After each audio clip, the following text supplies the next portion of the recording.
Okay, guys, so we are back with our fifth installment of our amateur bullet casting little deal here. Now, I'm actually doing this for like the second time because I had completely filmed up to a certain point and I was trying to size my bullets and I had my little bullet holder organizer y'all seen up here and I basically dropped it and I just had to resort like 177 bullets. Um, but yeah. Anyhow, what we're doing? Yeah, we're doing a sizing video. If you guys who are kind of following this along to kind of learn or kind of educate yourselves on bullet casting, what we need to do after we've casted our bullets, and in this case powder coated them and sorted them, is we need to size these bullets to the right diameter. Now, these bullets do not come out of our mold at the exact correct diameter for our for our barrel. Now, a lot of people will say since they're lead, it's no problem. You might as well just shoot them because it's going to conform to your barrel lands and everything, and it works for some people. But the more common practice is to size everything to make sure everything's uniform. You're going to get the right pressures because if one bullet is say 228 diameter, that 228 is going to cause a tighter seal than say a 225 diameter bullet. So you can get a variation in pressure, which might equate into a variation in velocity, which might equate into a variation in accuracy, at least in my mind. So that's why all the guys who do the competition, the silhouette, or just trying to shoot for accuracy, they always size their bullets to a particular diameter. Now, there's a lot of different things that go into it, such as if you're doing a military rifle or you're doing certain calibers where you have the main caliber, but certain variations of it might be a different bullet diameter. For instance, the Mosin again. Like, let me get mine here. All right, here's my Mosin. It's a bubbed hex Mosin. I think this is a Tula. Bought at a gun show. This is actually my first gun show buy. But the 7.60 by 54R Russian cartridge is notorious for the bores having different diameters, and that can be because some of them were made to have a tighter bore, be it a three. Some of them I've heard have been down to a 308 diameter, and some all the way up to like a three. Like a I think the largest I heard is like a 318, which is ridiculous. But that can cause a lot of problems when it comes to sizing our bullets because if we have a 314 diameter bore and we try shooting a 312 bullet down it, yes, it will shoot, but you're going to have that kind of if you've ever I'm trying to get my words out right, but if you've ever like taken a golf ball or something and tried to throw it down a pipe that was larger than it, it's going to kind of do that bouncing effect all the way down. And it's kind of the same thing in a rifle. You have the rifling, and it's going to be a little different, but sort of the same. You're going to have your gases cutting around that bullet, and that can cause leading.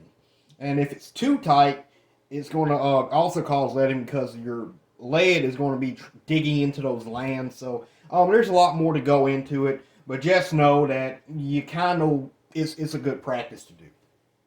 So the common practice is whatever your bore diameter is, or whatever the jacketed bullet your gun prefers, you would use a size larger than that in a cast bullet. For instance, we're going to be shooting this out of my 5.56 NATO barrel. 5.56 and 223 both use a 224 diameter jacketed bullet, and this is some Hornady 75 grain boat tail hollow point. It's one of the reasons I love 017 twist. I can shoot these heavy ones, but again, since it shoots a 224, we need to use a size bigger than that, so we're using a 225 sizing die. Okay, so along with doing that, we'll also be doing what's called gas checking. I could again try and get into it, but even but again, I don't really have the best concept of it. Basically what gas checking is you're taking these little cups. Sorry. I'll just show y'all the whole bag here. You're taking these little bitty cups right here of copper, and they're little. Let me see if it'll focus here. There's these little, basically cups that go around the base of the bullet. Now, some of these bullets are made to be gas checked, like for a larger size, so y'all can see it. This is a Lee 55 grain 312 diameter bullet, and as you see, again, I'm hoping my camera is focusing here. It has like this, I think the proper term is rebated, little edge down here. And that's for one of these gas checks to slip over and crimp onto. And what a gas check kind of does is, since these are made of copper or aluminum, they're made of something harder or that has a higher temperature than lead.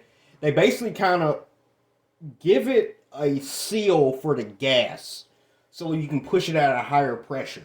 Because if it's just a flat, just a lead back to it, all that heat and all that pressure and everything is going to be directly on the back here. And that can melt with higher pressures. So, or it can, not just melt, it can also, the edges can, come out and you get, leading problems. With gas checking, the copper or the aluminum gas check mitigates that a lot, so you're able to push it at higher pressure, which equals a higher speed in many cases. So that's why I'm gas checking them. Now, just to show y'all these gas check bullets, there's one of them right here. Let me see if it'll focus here. I'm hoping it'll focus. I got the tripod set up in kind of a weird way where I can't just look around it. So we're going to be doing all that. Now, there's a lot of different things people use for this process. You have like the Lee sizers, which are these right here. And the Lee sizing die is a good system, and it works for general cartridges. The problem is, Lee only really makes these for, again, general diameters. 224, 308, 309, I think, and, just general stuff like, what everybody uses. The deal is, though, when you want to get into stuff that's a little different, a little more specified, you have to go into more expensive options. And there's a couple of them, including Star Sizers and the Lubra Sizer, where you really get up there in money. And I don't know enough about those to really talk about them. I just know they're a little more expensive. Also, they're bulky. I mean, you buy, for every diameter you buy, you have to buy one Lee set, and it comes with your die, your lock nut, your push rod, and it's also usually comes, if you buy them new, it comes with like a little bullet catch doohickey. And you have to have one of those for each diameter. Well, the diameters, the problem is, again, Lee didn't have all the diameters I wanted. You can get custom ones made, but I heard so about that. But what I found was a product from NOE Bullet Molds, and I'm going to try to make sure I remember to put a link to their website, because this is a great item. And what they have is what's called a bushing sizing die. Now, I got the bushing sizing die right here. It's a really cool system. So, first off, you only need one point die. Let me unscrew it here. I'm going to take it apart for you guys real quick, so I can explain it to you. Let me take this out. Yeah, here's our entire deal, right? And let me get a Allen key set. So, to show you how it works, and let me get behind the camera so I can really show y'all. Excuse my crappy chair. But this is our sizing die, right? Now, NOE has a system, and this is kind of a three-part system for the most part. They have some extras that go to it, but this is the main gist of it. You're going to have, okay, so your main deal is three parts, right? And you can kind of see them coming undone. Try to make sure the camera stays focused here. But you have your main body die right here, and this is really just to screw into the die and hold everything together, right? You get one of these in the kit. Okay, you get one of these, and then you get 3 of these deals. What this is basically a feeding type tube deal. And you get 4 of these. I think this one, I think it's like a 22, no, like 30 caliber and under, then like a 40 caliber and under, and then like a 50 caliber and under. I think that's how it works, so I'm not 100%. I only ever use this one. But basically all this is this just feeds the bullets. You know, it just keeps the bullets straight, and it feeds it into your catch deal. And that just, and you have, again, one of these for each one of those general caliber deals. It slides in, and you have a lock nut. Make sure. An Allen key right there, and you just tighten it up. And the really cool part is the actual sizing piece. Now this is the bushings. Now, let me see if I can let it focus here. Oh, there we go. As you see, this is a 225 diameter bushing. And really, once you buy the kit with these, for I think the whole kit's like $40. All you need is your bushings. Now, your bushing here, they sell individual bushings for each diameter you would want. So in this case, I have a 225 diameter bushing. They have, 225, 224, 223, yada, yada, yada, just about every one of them. And each one of these bushings is under $10. I think like 5 something. I can't quite remember. But instead of paying $20 for a whole set, you pay $40 for this deal. And then, like $10 a piece for each one of these. And I have a host of them. Like, here's a 30 caliber one I have, which is a .311, and then I have a .312, and you can go up incrementally, which is really, really cool. And all you need to really use this thing is a, Allen key set, and just pop it in like that, lock your Allen keys in, and you just got screwed up in a weird way. So, let me tighten this sucker back if I can find my Allen key. Oh, also you need a push rod for each general caliber, which they do sell. Again, the push rods are like $10. And, you're going to need a 22 cal push rod, a 30 caliber push rod, a 40 caliber push rod. And I think they include a couple of them in the kit. Again, I bought the kit used, so I'm not 100%. But yeah, the push rod just clicks into your shell holder. Like that, nothing fancy. So this is my 22 caliber one, and you can put your gas checks on and size all in one motion, which is really, really cool. And you don't get some cool little bullet catch. What I was just doing is this particular water bottle brand, it's just like the Walmart brand water or whatever it's called. I usually buy a case of it, and I just keep my bottles. It slips over like this. I just kind of spread it on like that, and my bullets will pop out and go in, and when I'm done, I just kind of shake it off real easy, and I'll put a cap on it. And that's what I've been doing. Like, I will put my date, how many of them I have in here, what's the weight range, what mold, the size, what I size them to, the BHM, all that, and it's really cool. You're not falling out. This is a good way to do it. And it's recycling. So yeah. And one more thing. Now the reason I'm doing a 225, and the reason I think a lot of people weren't getting accuracy, because I read a lot of people were having problems trying to get cast 223 to work. Apparently it's like the hardest caliber to work with. I've read so much about, we can't get cast 223 to work because it's a, blah, blah, blah, blah, blah. And when you read about it, most of them are sizing to a 224 diameter, which is kind of, butt backwards. It's ass backwards to how you're supposed to do it. I don't know if they just couldn't find a 225 die, or because 224 is the most common one. So, I think that's the problem, and that's why I'm going for 225. So, with that being said, I think I covered all the bases I want. I know a lot of y'all are probably get kind of irritated because I have to talk for 10 minutes before I actually do anything, but I really, really, really want to get across why I'm doing everything. So if somebody has a critique, it's not something I didn't think about. It's something I would like to explain everything before I have to go and re-explain to somebody else. And I just really want everybody to know my thought process. So that's why I'm doing it. So anyhow, we got all this locked in. And another tip, make sure you put a little bit of oil on this, just some WD-40, just wipe it down. Because I didn't and rust got around it and I had to dunk it in some CLR. So, I'm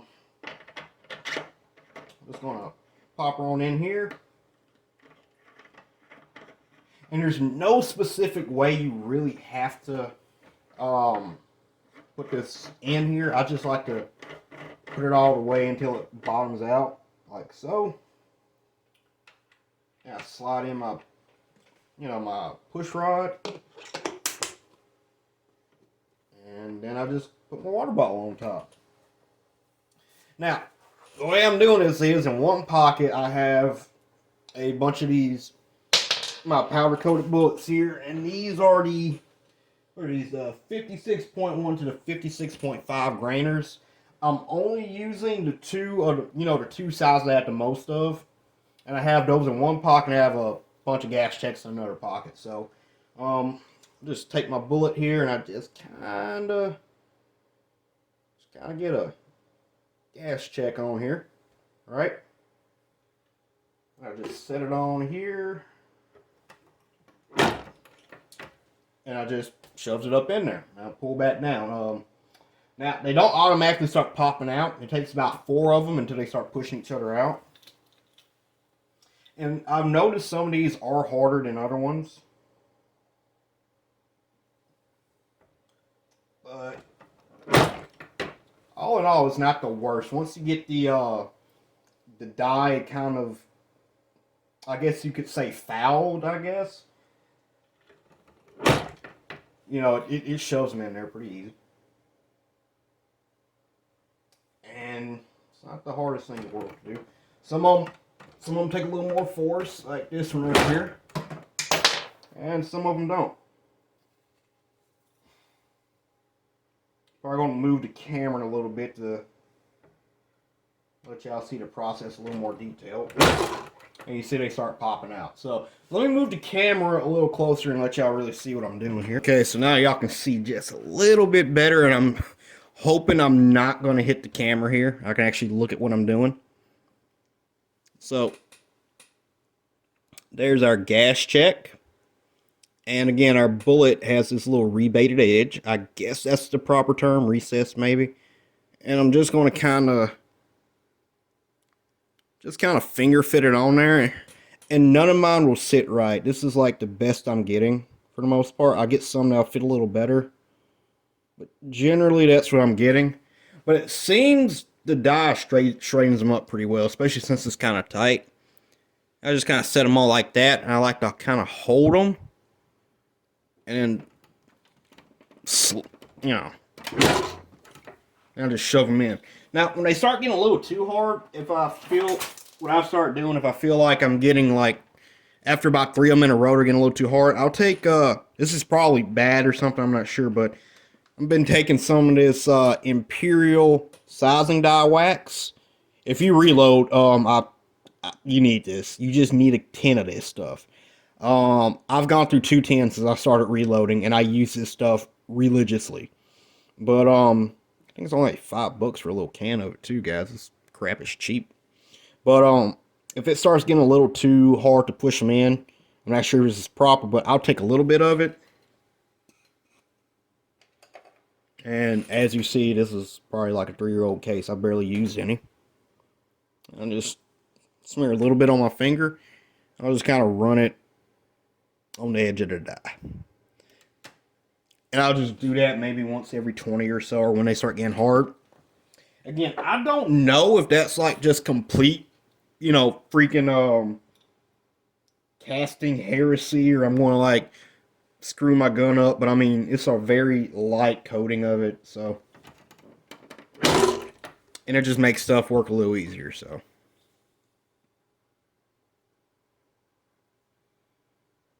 Yep. I'll just keep on going here.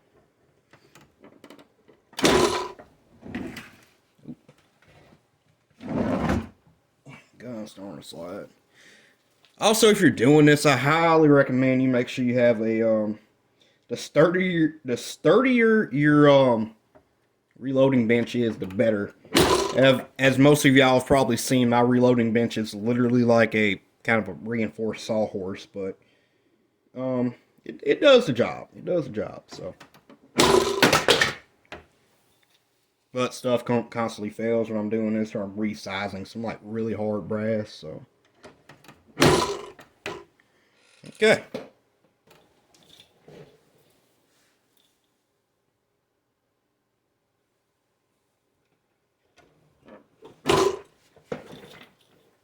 Now, I will say though, it seems to help a lot if you stand up, and I don't know why, but it's like I can put a lot more steady pressure on it. I really don't get that jumping effect.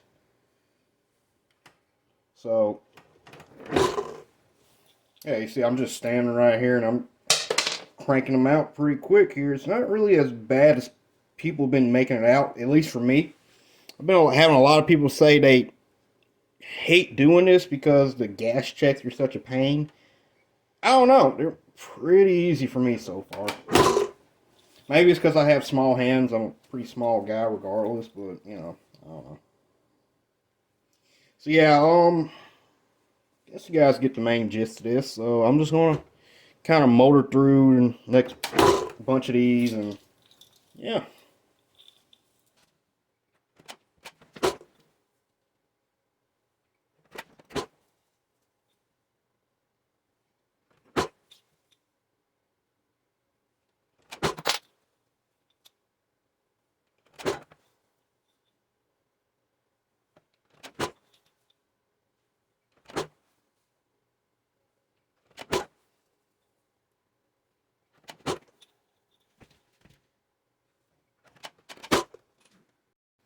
Okay, y'all, so here we go. I wasn't finna sit y'all through, me using this the whole time, but this is what we got here. This is the bunch we just did. Move this out the way.